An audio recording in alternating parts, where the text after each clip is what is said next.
2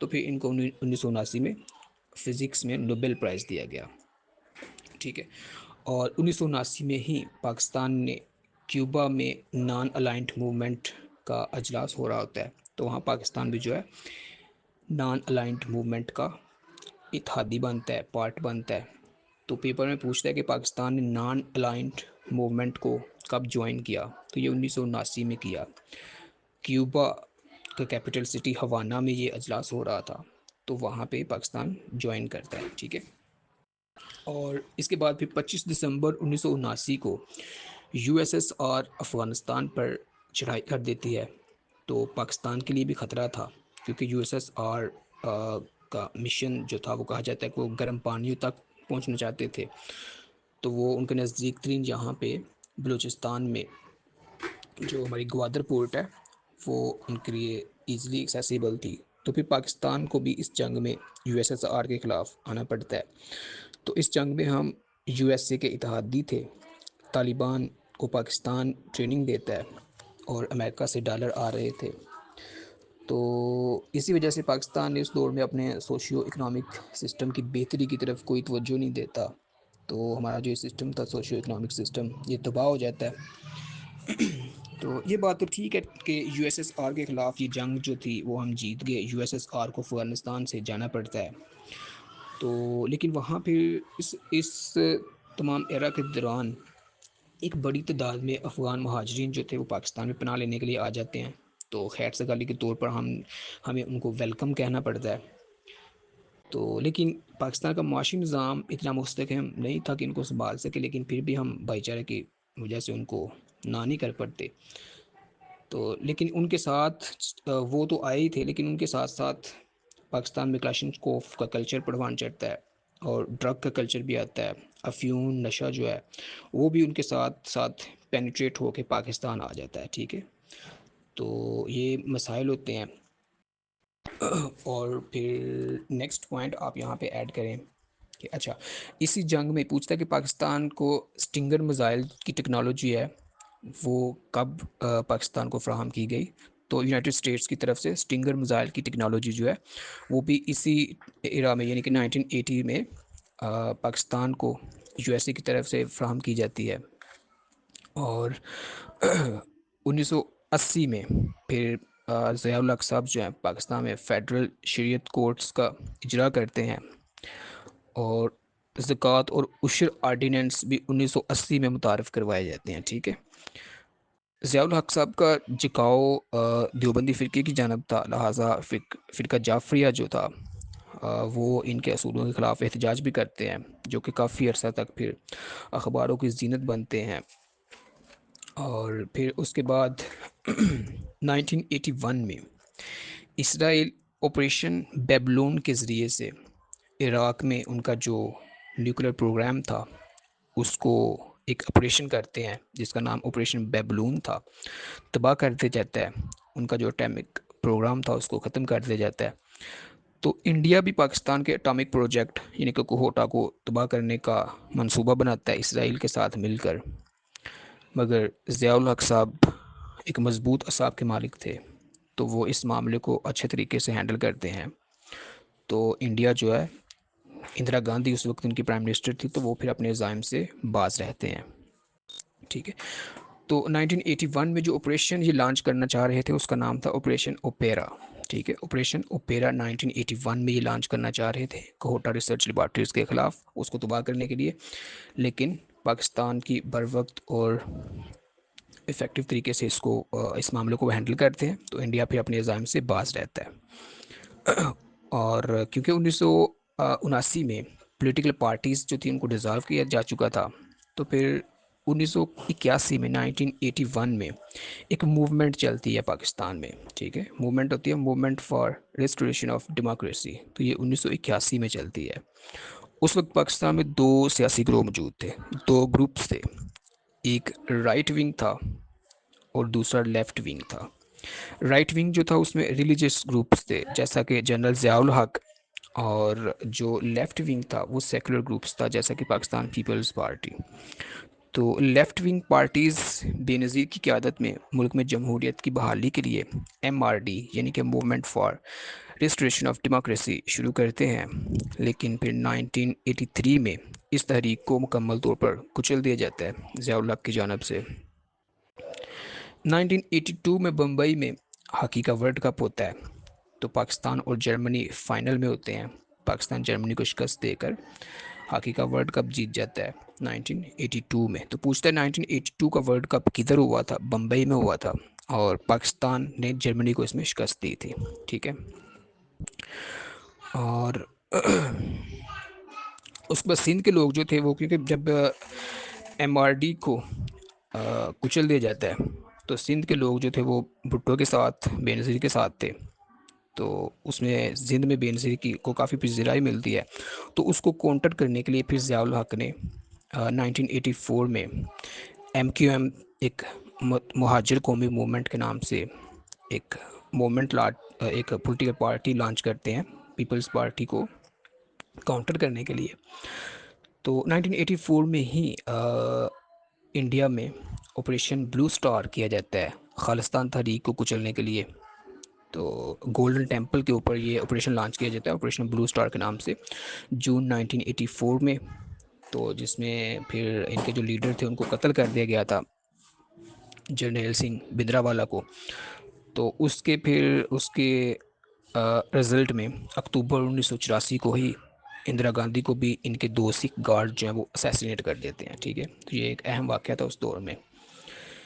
اور ادھر ضیاء الحق ملک کے اندر اپنے اقتدار کو طول دینے کے عمل میں مصروف ہوتے ہیں، اور ادھر 1984 میں سیاچن پر انڈیا کا قبضہ ہو جاتا ہے۔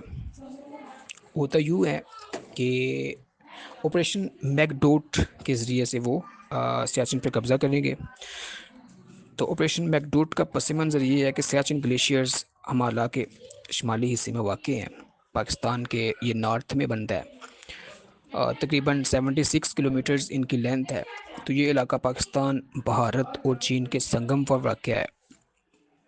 تو 1949 کے سیز فائر معاہدے اور 1972 کے شملہ معاہدے میں LOC کا جو اختتام تھا وہ ایک پوائنٹ پہ جا کے ہوتا ہے، ٹھیک ہے۔ اس کے آگے گلیشیئرز ہیں، کوئی واضح حد نہیں ہوتی، کوئی واضح لائن نہیں ہوتی، تو اس لائن کو گرے زون کہتے تھے، ٹھیک ہے۔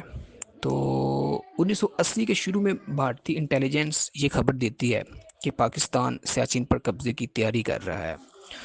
تو بھارت کو خدشہ تھا کہ اگر پاکستان سیاچن پر قبضہ کر لیتا ہے تو وہ کراکرم ہائی وے اور سیاچن کے ساتھ رابطے میں چائنا کے ساتھ جو ان کا رابطہ تھا اس پہ اثر ڈال سکتا ہے، اور بھارت فوری فیصلہ کرتا ہے کہ پہلے پہنچو اور قبضہ کر لو، ٹھیک ہے۔ یعنی کہ ایک پریمپٹیو سٹرائک کے طور پر وہ جاتے ہیں اور قبضہ کرتے ہیں۔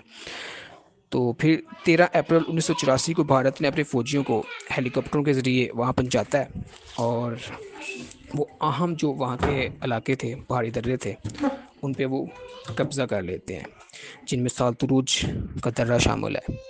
تو بھارت نے سیاچن کے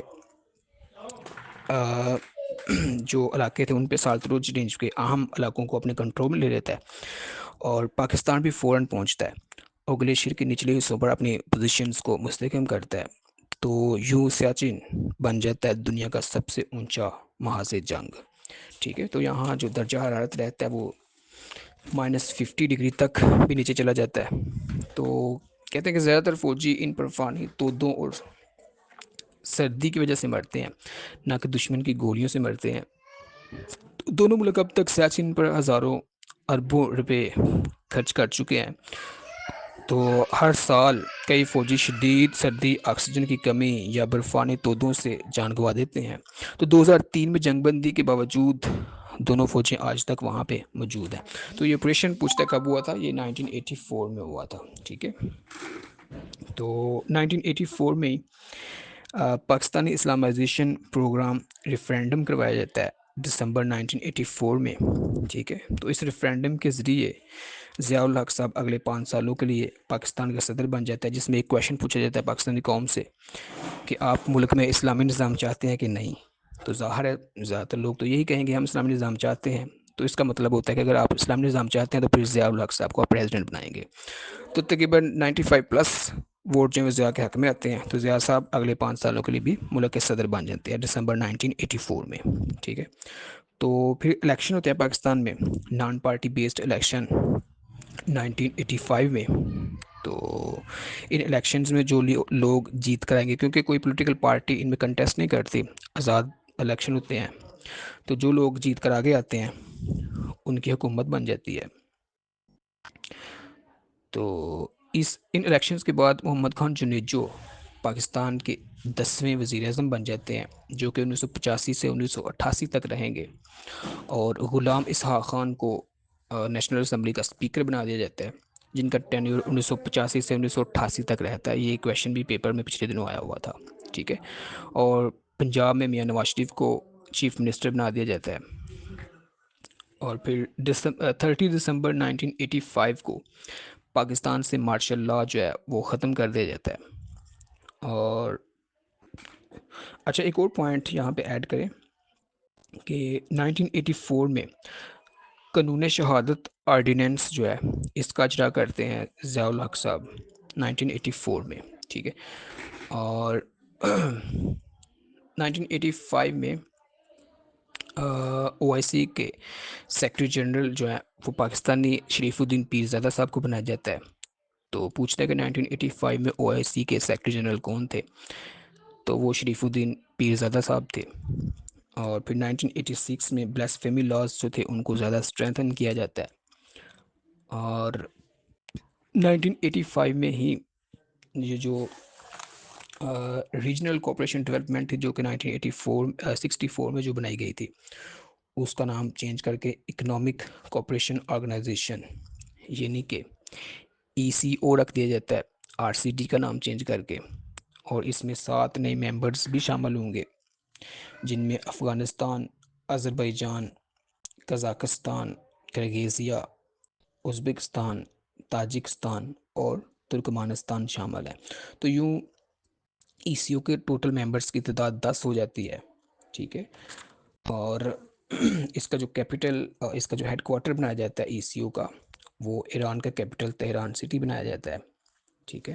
تو یہ 1984 میں ہوتا ہے، 85 میں ہوتا ہے۔ اور اس کے بعد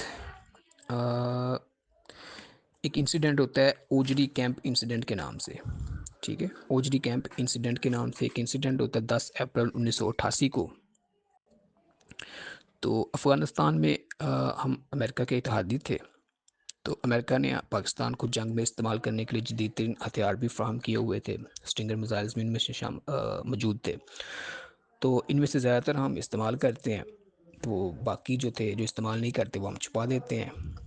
تو امریکہ کو جب اس بات کی بنک پہنچتی ہے تو وہ اس سلسلے میں انکوائری کرنا چاہتا ہے اور پاکستان کا دورہ کرنا چاہتا ہے۔ تو پاکستان وہ سارے اہم ہتھیار جو تھے وہ راولپنڈی کے اوجڈی کیمپ میں پاکستان رکھے ہوتے ہیں۔ تو ضیاء صاحب جو ہیں ان کے وزٹ سے پہلے ہی کہتے ہیں کہ دھماکہ کرواتے ہیں، وہ ہتھیار جو تھے وہ ان کو تباہ کر دیا جاتا ہے، ضائع کر دیا جاتا ہے۔ تو 10 اپریل 1988 کی ایک قیامت صغریٰ تھی کہ راولپنڈی کے مختلف علاقوں میں میزائلوں کی بارش ہوتی ہے۔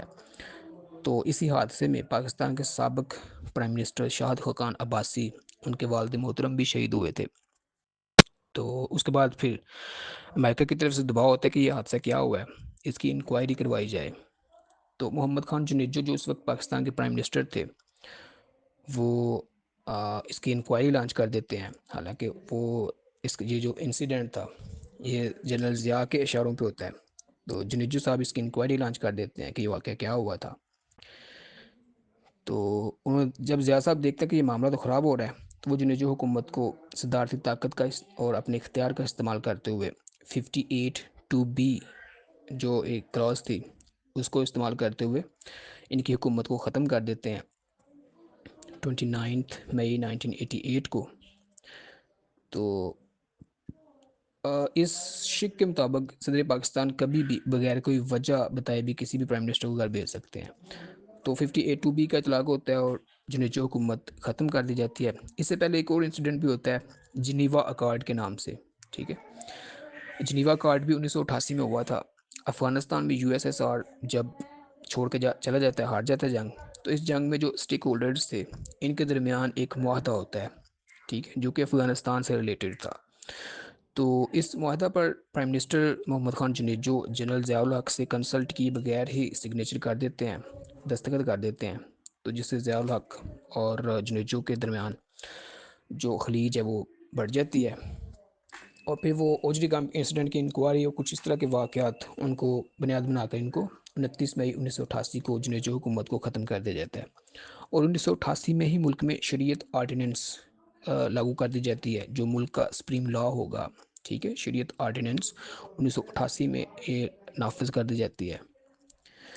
اور اس کے بعد پھر 17 اگست 1988 کو ایک انسیڈنٹ ہوتا ہے، جنرل ضیاء الحق بہاول پور کے دورے پر ہوتے ہیں، تو وہاں سے جب واپسی پر آ رہے ہوتے ہیں راول پنڈی، اس سے پہلے ان کو بتا دیا جاتا ہے انٹیلیجنس کی طرف سے کہ ان کی جان کو خطرہ ہے، تو وہ کہیں نہیں جاتے، تو پھر اس کے بعد یہ ان کو جانا پڑتا ہے، یہ ٹینکوں کی کوئی ڈرلز ہو رہی ہوتی ہیں بہاول پور، تو وہاں یہ جاتے ہیں، تو ان کے ساتھ اس وقت امریکہ کے پاکستان میں جو سفیر تھے آرنولڈ رافیل وہ بھی موجود تھے، اور جو پاکستان کو امداد آ رہی تھی افغان وار میں اس کے جو ہیڈ تھے جنرل ہوورڈ وہ بھی ان کے ساتھ اسی طیارے میں موجود تھے۔ تو 17 اگست 1988 کو جب یہ بہاولپور سے واپس آتے ہیں تو رستے میں ہوا میں ہی ان کا جہاز جب تباہ ہو جاتا ہے، اور اس جنگ میں جنرل ضیاء الحق شہید ہو جاتے ہیں۔ اس کے ساتھ ساتھ پاکستان کے میں جو امریکہ کے اس وقت کے سفیر تھے آرنولڈ رافیل وہ بھی، اور جنرل ہوورڈ وہ بھی اس میں مارے جاتے ہیں۔ جنرل ضیاء الحق کو اسلام آباد میں مسجد فیصل کے صحن میں دفن کیا گیا ہے، اور اس کے بعد پھر سینٹ کے چیئرمین غلام اسحاق خان پاکستان کے صدر بن جاتے ہیں 1988 میں، جو کہ 1993 تک رہیں گے۔ تو کے ایم عارف نے ایک بک لکھی ہوئی ہے ورکنگ ود ضیاء کے نام سے، اس کے حوالے سے بھی پیپر میں پوچھتا ہے۔ خالد محمود عارف جن کو کے ایم عارف بھی کہتے ہیں، ورکنگ ود ضیاء کے نام سے انہوں نے ایک بک لکھی ہوئی ہے۔ جنرل ضیاء الحق کی شہادت کے بعد پھر غلام اسحاق خان ملک کے پریزیڈنٹ بن جاتے ہیں، تو اس کے بعد پھر ملک میں الیکشن ہوں گے جن کے نتیجے میں بے نظیر بھٹو کی حکومت بنے گی۔ تو یہاں پہ بے نظیر بھٹو کے حوالے سے کچھ پوائنٹس ہیں۔ محترمہ بے نظیر بھٹو اسلامی دنیا کی پہلی خاتون پرائم منسٹر بنتی ہیں، ذوالفقار علی بھٹو کی بیٹی تھی، 1953 کو کراچی میں پیدا ہوتی ہیں، اور ذوالفقار علی بھٹو بیرون ملک جو دورے ہوتے تھے ان کے وزٹ سے، ان میں بے نظیر کو اپنے ساتھ رکھتے تھے۔ تو ان کے دو بھائی بھی تھے، سر شاہ نواز بھٹو اور میر مرتضیٰ بھٹو۔ تو جب 4 اپریل 1979 کو ذوالفقار علی بھٹو کو پھانسی ہو جاتی ہے تو ذوالفقار علی بھٹو کے دونوں بیٹے بیرون ملک چلے جاتے ہیں، اور وہاں پہ الذوالفقار کے نام سے ایک تنظیم بناتے ہیں۔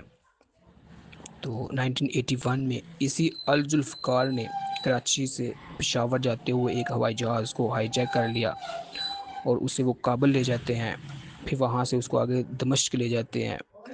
تو اسی جہاز میں ایک کرنل بھی موجود تھے پاکستان آرمی کے، تو پریشر بلڈ کرنے کے لیے وہ ان کرنل صاحب کو قتل کر دیتے ہیں، اور پھر حکومت پاکستان سے مطالبہ کرتے ہیں کہ الذوالفقار تنظیم کے 55 کے قریب ممبرز ہیں جن کو حکومت پاکستان نے گرفتار کیا ہوا ہے، ان کو فوراً رہا کیا جائے۔ ذوالفقار تو الذوالفقار کے ان جو مطالبات تھے ضیاء حکومت اس کو تسلیم کر لیتی ہے اور ان بندوں کو چھوڑ دیتی ہے۔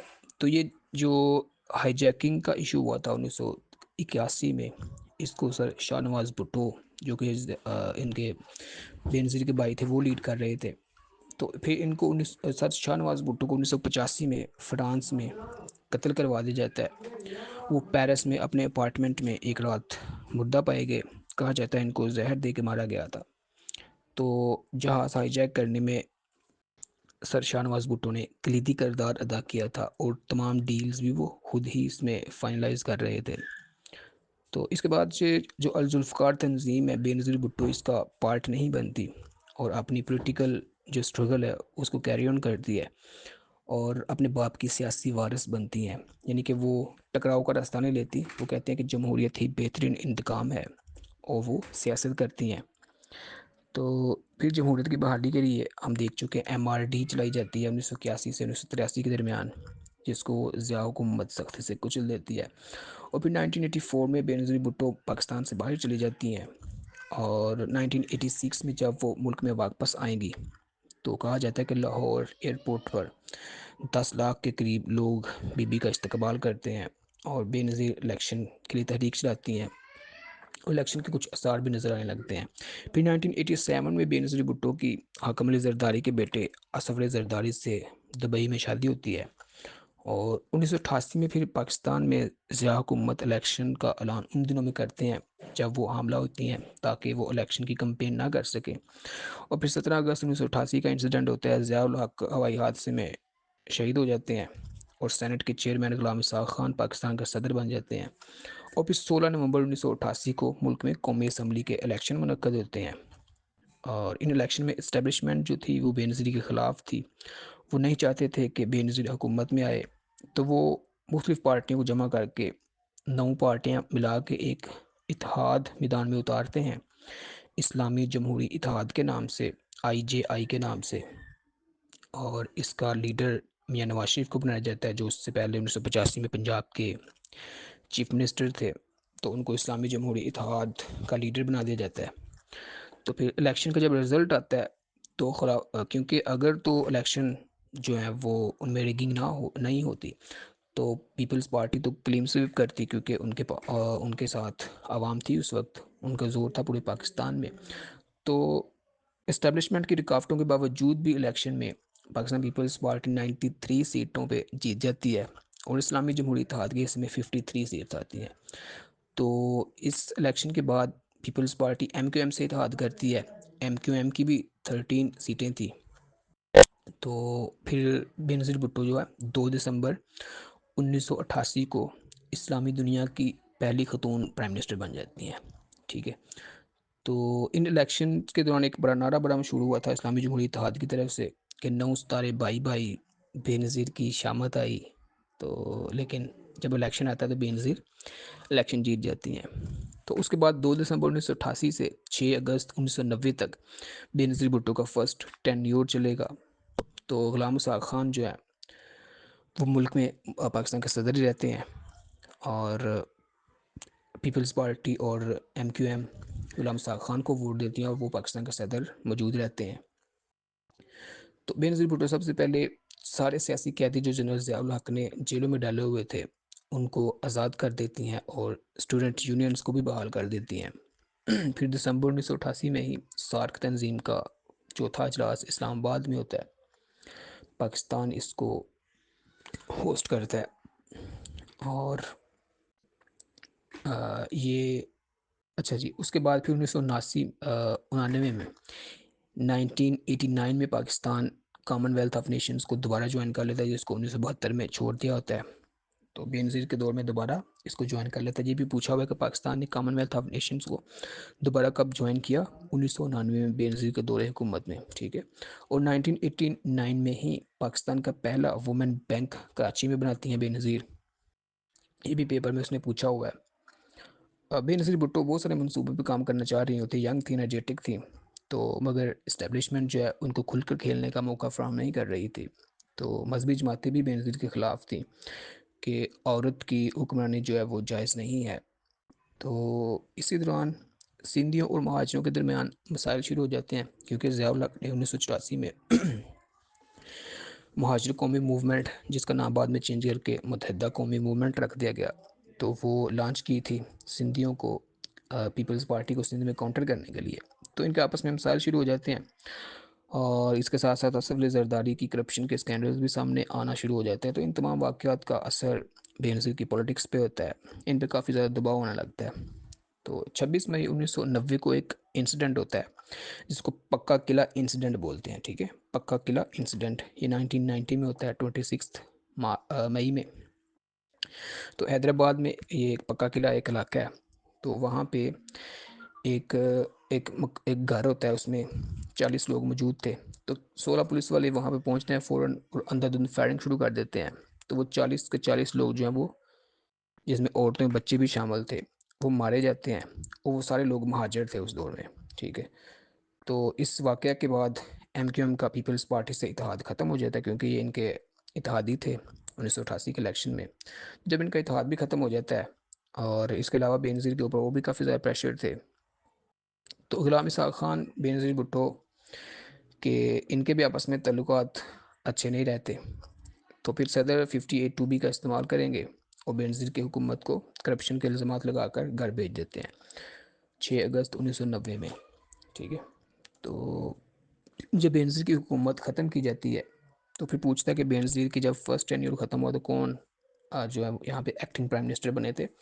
غلام مصطفیٰ جتوئی کو ایکٹنگ پرائم منسٹر بنایا جاتا ہے. اور پھر 1990 میں دوبارہ الیکشن ہوتے ہیں اسلامی جمہوری اتحاد کے پلیٹ فارم سے ہی. میاں نواز شریف ملک کے وزیر اعظم منتخب ہوں گے اور آگے چل کر 1993 میں پھر غلام اسحاق خان کے ان کے درمیان بھی آپس میں مسئلے ہو جاتے ہیں. تو ان کے بھی پھر میاں صاحب پر بھی کرپشن کے الزامات لگتے ہیں، ان کو بھی گھر بھیج دیا جاتا ہے. میاں صاحب عدالت چلے جاتے ہیں جہاں سے میاں صاحب کو ریلیف مل جاتا ہے اور دوبارہ بحال کر دیے جاتے ہیں، لیکن اسٹیبلشمنٹ کی طرف سے پریشر رہتا ہے. تو پھر غلام اسحاق خان جو صدر پاکستان تھے اور میاں نواز شریف جو پرائم منسٹر تھے دونوں اپنے اپنے عہدوں سے استعفیٰ دے دیتے ہیں. تو اس کے بعد پھر جی وسیم سجاد کو ایکٹنگ پریزیڈنٹ بنایا جاتا ہے اور معین احمد قریشی کو نگران وزیر اعظم بنایا جاتا ہے. تو آج کی کلاس ہم ادھر ہی اینڈ کرتے ہیں. تو انشاءاللہ کل ہم بے نظیر کا سیکنڈ ٹینیور ڈسکس کریں گے. Thank you. Thanks for watching. Sierra Foundation is committed to find employment and entrepreneurship opportunities through research and skill development for the people with blindness. For more details, visit our website blindseer.org. blindseer.org. Email us at contact@blindseer.org. WhatsApp us at 037053070085.